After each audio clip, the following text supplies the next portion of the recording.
AP హైకోర్టును ఆశ్రయించారు YCP మాజీ ఎమ్మెల్యే పిన్నెల్లి రామకృష్ణారెడ్డి. ఈవీఎంల ధ్వంసం అధికారిపై దాడి వివాదాల్లో జైల్లో ఉన్నటువంటి పిన్నెల్లి రామకృష్ణారెడ్డి ఇప్పుడు హైకోర్టును ఆశ్రయించారు. తనకు బెయిల్ ఇవ్వాలంటూ ఆయన కోర్టులో పిటిషన్ దాఖలు చేశారు. కోర్టు షరతులకు లోబడి ఉంటానని బెయిల్ మంజూరు చేయాలని పిటిషన్లో పేర్కొన్నారు పిన్నెల్లి.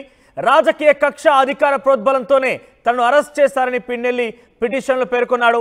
ఇక ఇప్పటికే పిన్నెల్లి బెయిల్ పిటిషన్ 2 సార్లు తిరస్కరించింది గుంటూరు కోర్టు. ఈవీఎం ధ్వంసం కేసులో పిన్నెల్లి రామకృష్ణారెడ్డిని అరెస్ట్ చేశారు పోలీసులు.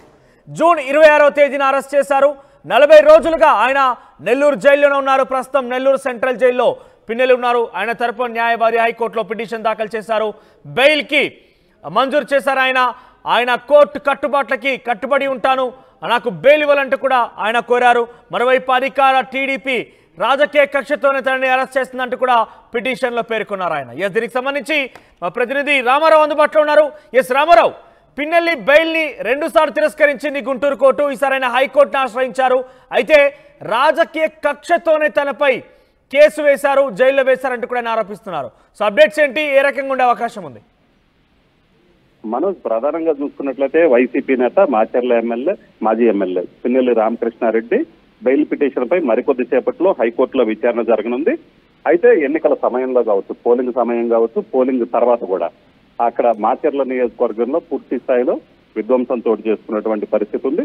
సో ఈ నేపథ్యంలోనే ఆ కారంపూడిలో సిఐ నారాయణ స్వామి ఘటన కావచ్చు, అలాగనే రణచింతల మండలం పాలవాయి గేట్లో ఆ TDP agent Namburu Seshagirirao, so వీళ్ళిద్దరి మీద దాడికి సంబంధించినటువంటి ఘటనలో ఇప్పుడు ప్రజెంట్ పిన్నెల్లి రామకృష్ణారెడ్డి నెల్లూరు జిల్లా జైల్లో ఉన్నారు. సో దీనికి సంబంధించి దిగువ కోర్టులో కూడా 2 సార్లు బెయిల్ కోసం అప్లై చేశారు. అయితే 2 సార్లు కూడా దిగువ కోర్టు బెయిల్ పిటిషన్ రిజెక్ట్ చేసినటువంటి పరిస్థితి ఉంది. ఈ నేపథ్యంలోనే ఆయన హైకోర్టును కూడా ఆశ్రయించడం జరిగింది. మరికొద్ది సేపట్లో ఈ కేసు విచారణకు వచ్చే అవకాశం ఉంది. మనోజ్, ఈ పిటిషన్ పై కోర్టు ఎటువంటి వాదనలు వినిపించావు? ఎందుకంటే ఇక్కడ చాలా క్లియర్ గా ఆయన రాజకీయ కక్షతోనే తను అరెస్ట్ చేశారంటే చెప్తున్న నేపథ్యంలో ఏ స్థాయిలో వాదనలు వినిపించే అవకాశం ఉంది? ఆయనకు నిజంగానే బెయిల్ వస్తుందా? అక్కడ ఏ రకంగా ఉండబోతుంది?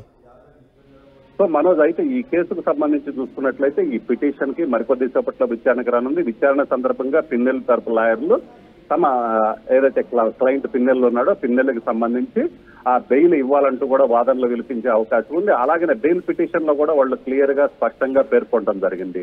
ప్రభుత్వ పెద్దల పురోద్బలంతోనే తన క్లయింట్ మీద రాజకీయ కక్ష జరుగుతుంది, అందులో భాగంగానే ఆ వరుస వెంబడి కేసులు నమోదైనటువంటి పరిస్థితి ఉందని కూడా అక్కడ చెప్పడం జరిగింది. అలాగనే ఆ బెయిల్లో ఇంకొక అభ్యర్థన కూడా తనకు బెయిల్ ఇవ్వాలి, ఇప్పటికే చాలా రోజులు 1 రోజులకు పైగా జైల్లో ఉన్నాను, సో దానికి సంబంధించి చూసుకున్నట్లయితే ఇప్పటికే 1 రోజులు దాటింది కాబట్టి బెయిల్ ఇవ్వాలి.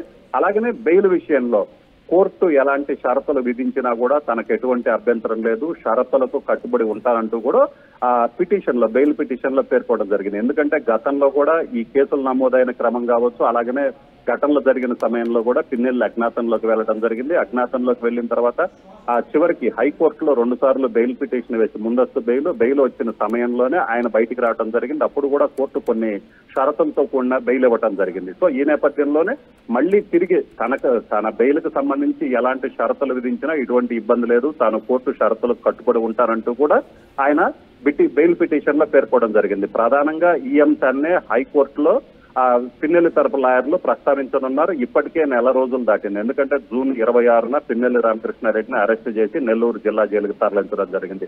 సో ఇప్పటికే దీనికి సంబంధించి ఇన్ని రోజులు 1 రోజులకు పైగా ఆ జైల్లో ఉన్న నేపథ్యంలోనే ఇప్పటికీ కింద కోర్టులో 2 సార్లు బెయిల్ పిటిషన్ రిజెక్ట్ అయిన నేపథ్యంలో తన క్లయింట్ కి బెయిల్ ఇవ్వాలని పిన్నెల్లి తరపు లాయర్లు వాదించే అవకాశం ఉంది. అయితే కోర్టు ఇప్పటికిప్పుడైతే బెయిల్ మంజూరు చేసే అవకాశం అయితే లేదు. ఎందుకంటే ఆ ప్రభుత్వం తరపున వాదనలు కూడా వినాల్సిన అవసరం ఉంది. ఎందుకంటే ఇప్పుడు బెయిల్ పిటిషన్ మీద పిన్నెల్లి తరపు న్యాయవాదులు మాత్రమే వాదనలు వినిపించే అవకాశం ఉంది. ఆ తర్వాత ప్రభుత్వం తరపున కూడా ప్రభుత్వం తరపున ఏజీ కావచ్చు, అలాగనే ఇతర న్యాయవాదులు కూడా వాదనలు వినిపించే అవకాశం ఉంది. 2 వర్గాల వాదనలు విన్న తర్వాత మాత్రమే బెయిల్ పిటిషన్ పై బెయిల్ ఇవ్వాలా వద్దా అనే దాని మీద సంబంధించి కూడా పూర్తి స్థాయిలో నిర్ణయం తీసుకునే అవకాశం అయితే కనబడుతుంది. అయితే ఈ రోజు అయితే మాత్రం పిన్నెల్లి తరపు లాయర్లు అయితే మాత్రం తమ క్లయింట్ కి సంబంధించి చూసుకున్నట్లయితే ఖచ్చితంగా బెయిల్ ఇవ్వాలని వాళ్ళైతే కోర్టును అభ్యర్థించే అవకాశం ఉంది. Manoj, thank you Ramarao. మొత్తం మీద ఈవీఎం ధ్వంసంల కేసు అధికారిపై దాడి వివాదాల్లో ప్రస్తుతం నెల్లూరు సెంట్రల్ జైల్లో 40 రోజులుగా జైలు ఉన్నటువంటి పిన్నెల్లి రామకృష్ణారెడ్డి మాజీ ఎమ్మెల్యే